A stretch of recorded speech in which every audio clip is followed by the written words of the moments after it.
All right, three, two, one, let's get it. Let's talk about the difference and the utility of being empathetic versus sympathetic.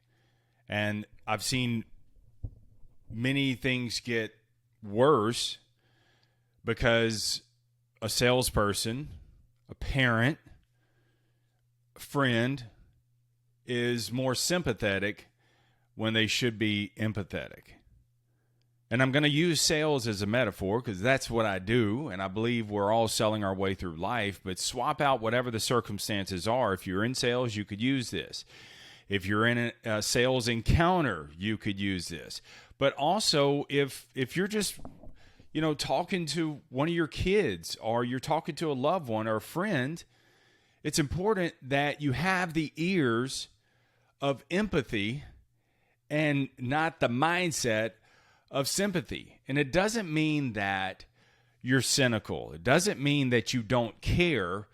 It's that you're there to provide a service or a solution. All right? And you got to remember that. And sometimes we lose sight of that mission because we're more sympathetic and we're less empathetic.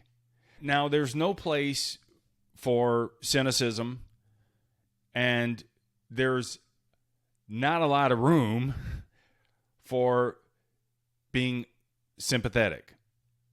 And again, you hear this and you're like, oh, I'm just supposed to just middle finger everybody. No, that's not what I'm talking about.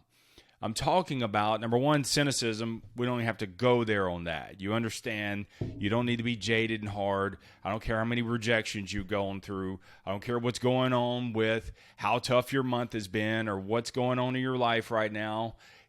Look, being cynical with everybody, that ain't going to get you nowhere.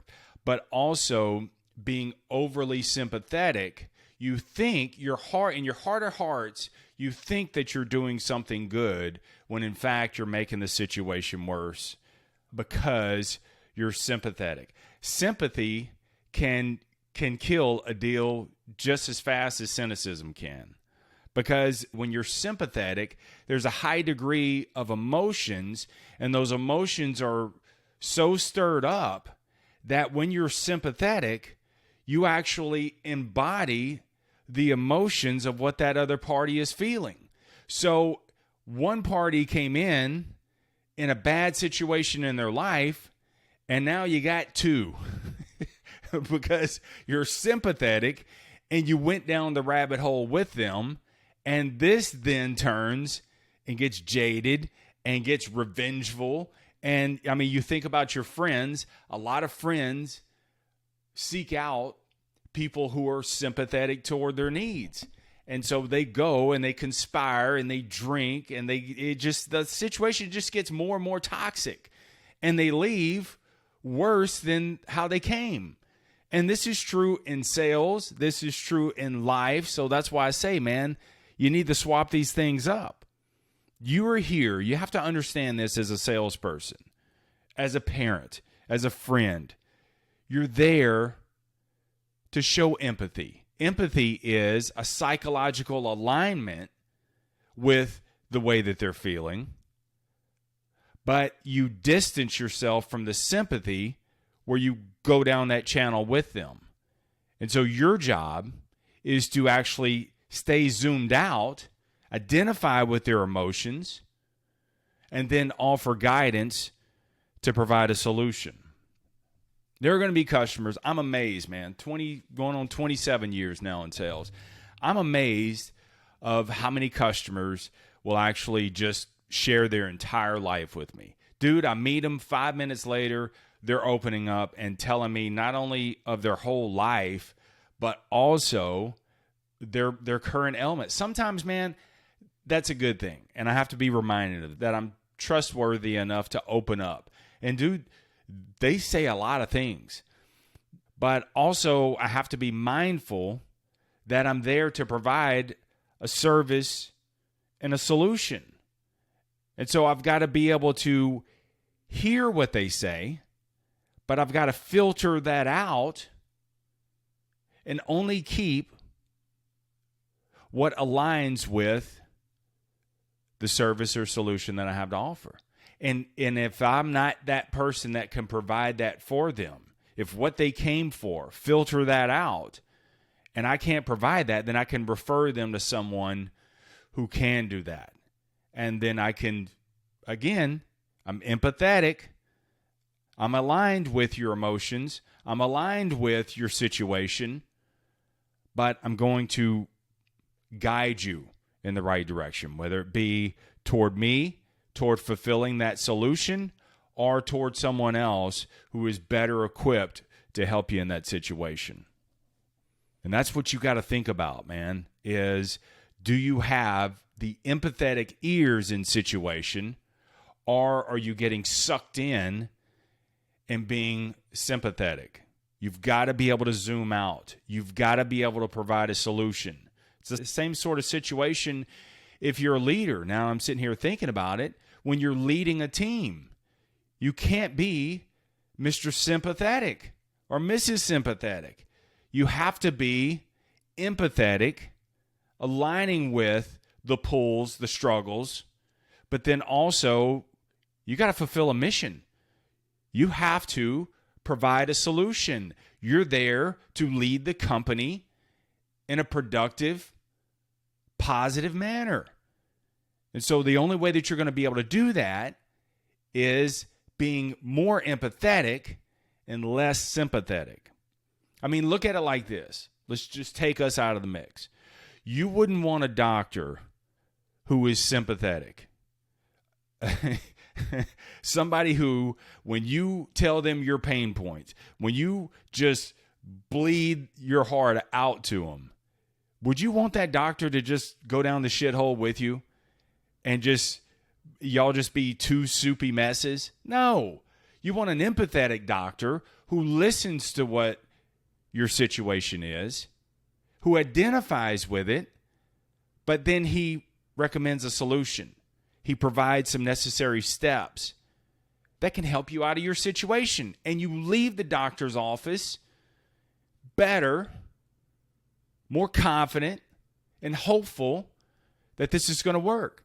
That's the same thing your customers need.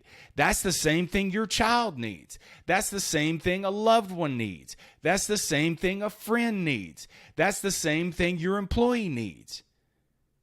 They don't need two just like them. They need to walk away from you more confident, hopeful, based on your recommendations, because you were empathetic. You understood what they were going through. You filtered out some of the stuff that really didn't have anything to do with the solution and service that you offer, and they walk away more confident, hopeful, and empowered. You realize that empathy is empowerment, not only for yourself, but also for others as well. Because when you can confidently filter out the things that don't belong, and you keep it on track, and you provide a solution based on empathy, it's empowering. Because not only did you provide the solution, but you helped them walk the steps toward getting there. My wife owns a gym. When she first opened, she was sympathetic. They came in just a hot mess. But she would come home just drained because she became them. When instead, what she's had to learn is she had to be empathetic, identifying with the struggles, their everyday struggles, the challenges that they have as a woman, because it's an all-women's gym. And she provides the necessary steps for them to get their mental and physical health. And so she builds women from the inside out. She believes in getting those things straightened out. And the way that she does that is empowering them to come in and work out, bust a sweat.